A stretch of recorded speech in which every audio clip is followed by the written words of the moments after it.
Euroconexión.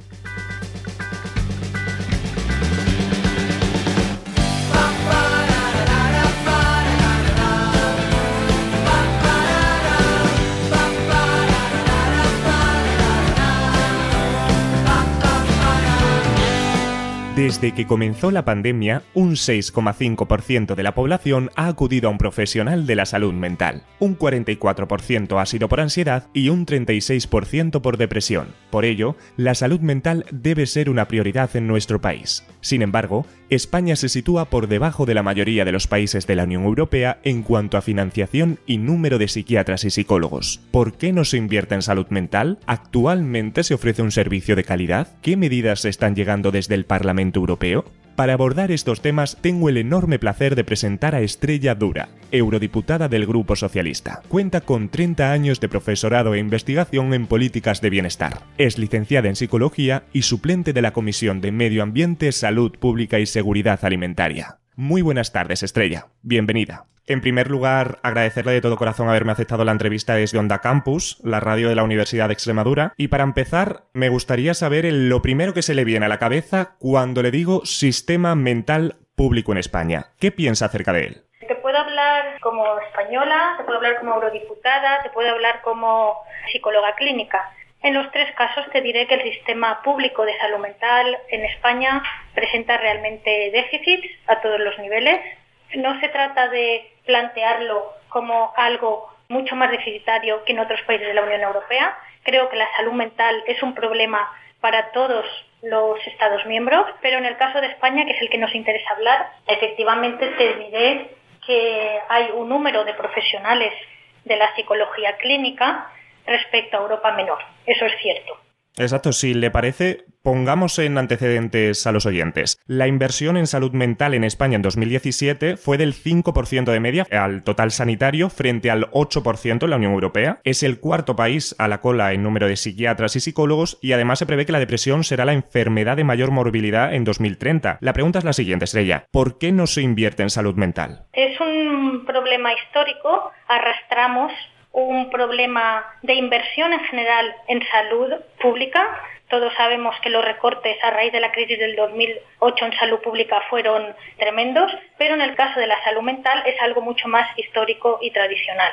La salud mental siempre ha sido el sistema pequeño, digamos, dentro del sistema de salud. Y sobre todo, lo que quiero enfatizar, que la perspectiva que ha predominado en la salud mental en España ha sido una perspectiva biomédica, centrada sobre todo en los trastornos más graves. El problema fundamental de la salud mental en España es que, además de escasos recursos, de escasa inversión, el problema es que estos recursos se consumen fundamentalmente en los trastornos más graves, que son aquellos que son atendidos en los centros de especialidades o a nivel incluso hospitalario. Me refiero a trastornos psicóticos, trastornos graves de personalidad o trastornos de alimentación. Sin embargo, los trastornos mentales comunes, que como dice su nombre son los más frecuentes, no son adecuadamente atendidos. O sea, que se podría decir, por ejemplo, para una depresión o para niveles de ansiedad no se ofrece un servicio de calidad, ¿verdad?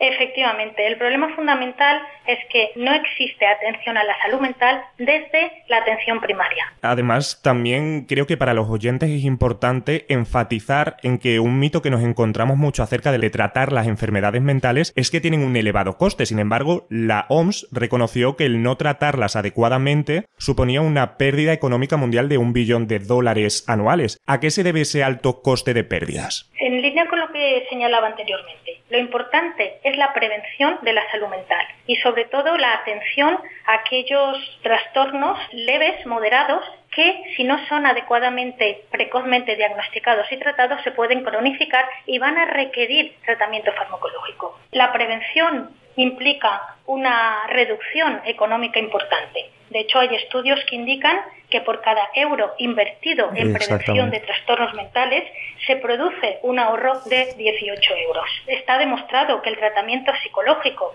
disminuye el consumo de fármacos.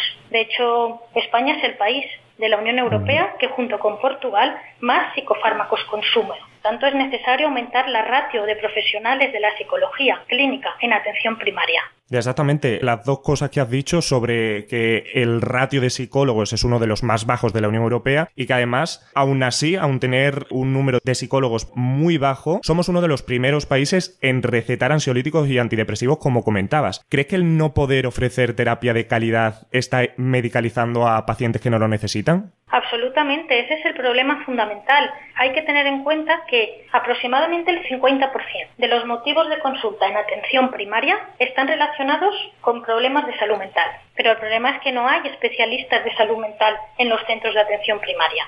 Y entonces el médico recurre al tratamiento farmacológico porque no puede derivar inmediatamente al paciente, al usuario, al centro de especialidades. El tiempo de espera hace que se cronifique la situación. Una persona que presenta una ansiedad moderada, una depresión moderada, si no recibe tratamiento psicológico inmediato y va a tardar entre 4, 5, 6 meses que se le atienda en el centro de especialidades, esa situación se va a cronificar, se va a agravar y va a requerir tratamiento farmacológico. Hay que trabajar en las etapas iniciales, tempranas de la salud mental. ¿Y tiene que ver esta medicalización excesiva en que no se quiera invertir en salud mental? ¿O es simplemente por lo que nos hablas de que ha sido la tradición, lo común en España y por eso no se ha invertido? ¿Tiene algo que ver intereses farmacéuticos o algo parecido? Bueno, es una combinación de factores. Es verdad que la inercia histórica, tradicional, arrastra un enfoque de abordar los trastornos mentales. Es verdad, ya lo he mencionado antes, que los recortes en sanidad pública han llevado a una menor inversión, por lo tanto, en aquellas áreas que tradicionalmente han sido menos atendidas, como es la salud mental. Intereses económicos también los hay, pero bueno, lo que se trata es de intentar reconducir esta situación. Exacto.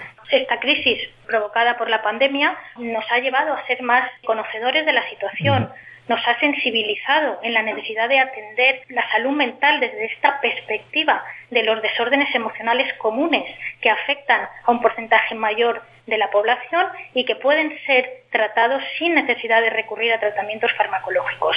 Sobre los trastornos que estamos hablando, como me has dicho, se consumen muchos antidepresivos. De hecho, entre el año 2000 y 2013 España triplicó el consumo de antidepresivos. Y como dato clave, las mujeres doblan a los hombres en el consumo de psicofármacos. ¿Por qué se produce esta situación? ¿Por qué las mujeres tienen una incidencia mayor en los niveles de ansiedad y depresión? Bueno, esto es un dato ampliamente constatado, en general, tanto a nivel de la población mundial como la española. Los trastornos relacionados con ansiedad y depresión, los trastornos emocionales, son mucho más prevalentes en las mujeres. De hecho, las mujeres tienen 3 veces más riesgo de tener depresión y el doble de tener ansiedad que los hombres.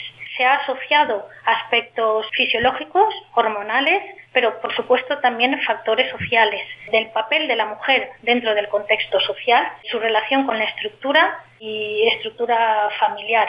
De hecho, por ejemplo, un dato muy curioso, muy revelador, es que aquellas mujeres que tienen un trastorno mental, más del 40% han sido víctimas de violencia sexual en algún momento de su vida, muchas de ellas incluso en la infancia.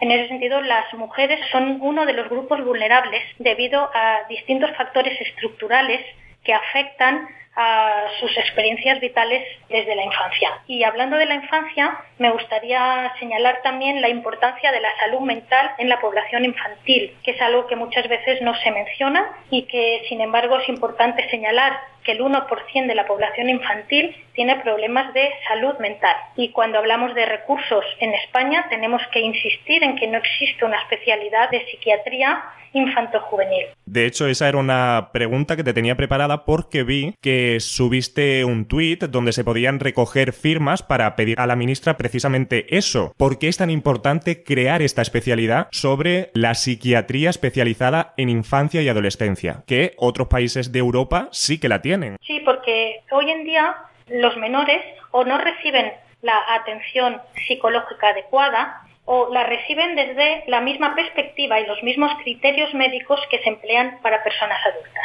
En este sentido, la psiquiatría infanto-juvenil es importante y también es muy importante trabajar en el contexto escolar. Cuando hablamos de salud mental, pensamos siempre en población adulta y pensamos en el contexto específico de la atención primaria, los recursos comunitarios, o el sistema de salud público. Pero no perdamos de vista que los trastornos mentales muchas veces están vinculados a contextos específicos. A nivel escolar, por ejemplo, dado que estamos hablando de menores, hay varios factores de riesgo psicosocial para la salud mental de los menores, entre ellas, por supuesto, el acoso escolar que hemos hablado. Y ahora, con el tema de la pandemia, se ha revelado también muchos riesgos psicosociales para los menores, como es la escolarización online, la pérdida de relaciones sociales, el aislamiento, una serie de factores que han impactado en la salud mental de los niños y niñas y que va a repercutir en su bienestar emocional. No perdamos tampoco de vista otros contextos, como por ejemplo el contexto laboral. Este es uno de los temas que a nivel del Parlamento estamos trabajando, el referido a la salud mental en el ámbito laboral y en concreto la identificación de los riesgos psicosociales asociados al trabajo que pueden repercutir en alteraciones emocionales en los y las trabajadoras. Como estás revelando, durante la pandemia los problemas de salud mental habían aumentado en Europa, como decimos, tanto en adolescentes, niños y mayores. ¿Cuáles son las propuestas, que ahí me lo estabas dejando un poco ver, desde el Parlamento Europeo para paliar esta situación? Bien, por un lado, como te señalaba, una línea que tenemos abierta en este momento, muy concretamente, es la de intentar que la Comisión desarrolle una directiva a nivel europeo que reconozca las enfermedades mentales, en concreto ansiedad, depresión, burnout, incluso estrés postraumático, como enfermedades ocupacionales, ligadas a los riesgos psicosociales del contexto laboral.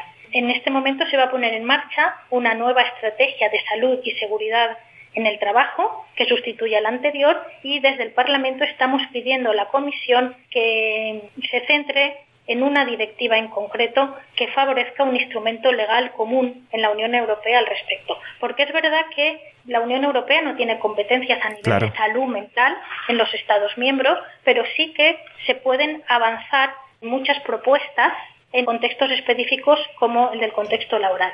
Y por otro lado, también es verdad que la Unión Europea está dedicando bastante presupuesto dentro de lo que es el ámbito de la investigación a través del programa Horizonte 2020 para el estudio a través de proyectos de investigación de nuevas terapias, nuevas alternativas en el tratamiento de los trastornos mentales. En este sentido, quiero destacar también el camino que se está abriendo en la aplicación de la inteligencia artificial, en concreto las nuevas tecnologías, a la prevención y tratamiento de los trastornos mentales. Es un campo complejo, es un campo polémico, pero es un campo que está ahí y que tenemos que sopesar los beneficios y los inconvenientes de estos avances. Volviendo a las propuestas desde el Parlamento Europeo, ¿antes de comenzar la pandemia este tema se trataba en el Parlamento o se tenía paralizado? No, antes de la pandemia ya existía una sensibilidad por parte del Parlamento hacia los temas de salud mental. De hecho, existe un grupo informal, la MEP Alliance, la llamamos una alianza de eurodiputados y eurodiputadas, que trabajamos junto con asociaciones y organizaciones externas al Parlamento para buscar cómo promocionar, cómo potenciar estrategias europeas a nivel de salud mental. Es verdad que la pandemia ha sensibilizado y nos ha hecho ser más conscientes de la necesidad de abordar estas problemáticas, pero era algo que ya se estaba trabajando a nivel europeo. Eselladura, diputada del Parlamento Europeo, muchísimas gracias por ofrecernos tu tiempo y sabiduría, ha sido un placer y creo que nos ha quedado muy claro la importancia de tratar estas enfermedades mentales y todas las iniciativas que se están promoviendo, como muy bien has explicado, desde el Parlamento Europeo. Muchas gracias a vosotros, a vosotras por dar difusión a estos temas tan importantes. La conclusión es clara. Una enfermedad con un 4% de prevalencia como es la depresión debería ser prioridad de cualquier sistema sanitario. No hay salud sin salud mental. Fernando Visea para Euroconexión, un proyecto de ARU con el Parlamento Europeo desde Onda Campus, la radio de la Universidad de Extremadura.